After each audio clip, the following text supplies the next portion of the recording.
100%ទេយើងសង្ឃឹមមិន100%ទេហើយក៏មិនអស់សង្ឃឹម100%ដែរអញ្ចឹងខ្ញុំអាចនិយាយថាវា 50% តែយើងសង្ឃឹម50មិនសង្ឃឹម50តែបើសិនជា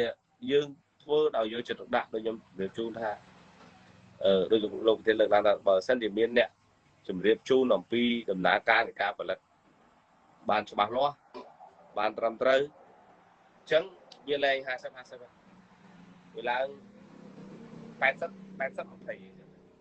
បាទអាចឈានចូលដល់80-20 85-10 90-10អីចឹងទៅបាទនេះជាហេតុផលបាទអញ្ចឹងដូចបងប្អូនយើងគ្រប់គាត់និយាយចឹងគាត់ថាខ្ញុំកាលពីមុនផ្លែផ្កាពេញដើមទីបំផុតផ្លែនៅសល់តែ11ផ្លែអញ្ចឹងហើយយើងគិតមើលទៅថាដីមួយចកានៅសល់11ផ្លែតែ11ផ្លែចោលមួយអស់3ផ្លែទៀតដូចជាចាក់បាទអញ្ចឹងហេតុផលដែលសល់យ៉ាងនេះ11ផ្លែសល់ហើយ20ទៀតបាទព្រោះតរេនកាលណាបើសិនជាយើងធ្វើទុកបុកម្នេញតកតទៅនឹងការធ្វើស្លឹកហ្នឹងហើយបងប្អូនតែគិតថាការបង្អាក់ការលូតលាស់តកតទៅនឹងការលូតលាស់បើយើងបង្អាក់ការលូតលាស់ហួសហេតុបានផ្លែពេលខ្លះផ្លែក៏បានឲ្យដល់យើងហូបតែពេលខ្លះផ្លែក៏អាចនឹងមិនតាន់ទុំហោះងាប់ដើមបាត់ងាប់មិនទាំងបាត់បើហេតុផលដោយសារយើងមិនឲ្យមានការលូតលាស់បាទតរេនត្រូវតែឲ្យមានការលូតលាស់มันអាចឲ្យត្រឹងទេបាទព្រោះបើសិនជាយើងបដែតបដោយឲ្យត្រឹងតែ2ឆ្នាំ3ឆ្នាំគឺក្រៀមហើយបាទឧទាហរណ៍ឆ្នាំហ្នឹងផលិតផ្លែឲ្យប្រើវិធីសាស្ត្រទប់ស្កាត់ស្លឹកប្រើវិធីសាស្ត្រឲ្យ stress ដើមហួសកម្រិតបាញ់ថ្នាំបញ្ចេញបាញ់ថ្នាំបជាសពបែបយ៉ាងចាស្លឹកអត់ចេញរួចទេស្លឹកអត់ចេញរួចទេមិនធម្មតាទេមួយឆ្នាំក្រោយមួយទៀតក្តីសង្ឃឹមកាន់តែខ្សោយកាន់តែខ្សោយទៅតរេនបើយើងមើលអ្នកមុនយើងគិតថាគាត់ចាស់ជំនាន់មុនគាត់ធ្វើតរេនដល់អាយុជាង10ឆ្នាំ20ឆ្នាំ30ឆ្នាំសួរថាគាត់ដែលប្រើសារធាតុបិទត្រួយសារធាតុជំរុញផ្កាទីផ្កាទីអីដែរអត់ទេអត់ដែរដល់ពេលមកធ្វើហួសហេតុពេកតរេនបានទាំង10ឆ្នាំផងមកបាត់6 7ឆ្នាំហ្នឹងចង់លាចាកសិក្ខាបទកាបរាអញ្ចឹងយើងអត់អាចធ្វើអញ្ចឹងទេព្រោះជាតាមដែលមិនងាយនៅក្នុងការតាមដុសមិនងាយនៅក្នុងការថែទាំទេពិបាកណាស់អញ្ចឹងយើងអត់អាចបដែតបដោយទៅតាមធម្មជាតិឬក៏បដែតបដោយទៅតាមការគៀបសង្កត់បាញ់ថ្នាំទាញបាញ់ថ្នាំអីសពបែបយ៉ាងមានតរេនរបស់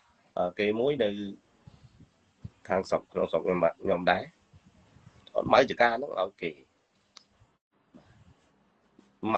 ឲ្យគេថែទាំមិនច្រើនទេតិចតួចដែរទេឲ្យគេថែទាំទៅគេយកផ្លែទៅគេម៉ៅយកថាមួយឆ្នាំគេឲ្យយើង$1000-2000អីចឹងទៅម្ចាស់ការអញ្ចឹងបើសិនជាម៉ៅអញ្ចឹងគាត់នឹងចាប់ផ្ដើមគៀបសង្កត់ធ្វើទរណកម្មទៅលើតរេនរបស់យើងបាទដើម្បីគាត់ទាញយកលទ្ធផលឲ្យបានល្អឲ្យបានច្រើនអត់ខ្វល់ពីងាប់ដើមមិនងាប់ដើមលែងខ្វល់បាទអញ្ចឹងយកលទ្ធផលឲ្យបានច្រើនដើម្បីទូទាត់ជាមួយនឹងលុយដែលគាត់យកទៅមកបាទអញ្ចឹងតរេនរឿងតំណាំតរេនមួយយើងធ្វើផ្លែឲ្យបានហើយម៉ៅឲ្យគេទៅកាប់អាហ្នឹងអត់អីទេតែបើម៉ៅផ្ដាច់ឲ្យគេធ្វើផ្លែខ្លួនគេយកផ្លែលក់ឲ្យគេឲ្យលក្ខណៈម៉ៅរបស់យើងទាំងស្រុងមិនគួរទេធ្វើអញ្ចឹងបាទអញ្ចឹងការដែលបាញ់ទាញបាញ់ស្រូបយកការជ្រុលហួសហេតុហ្នឹងវាបានណាការបាន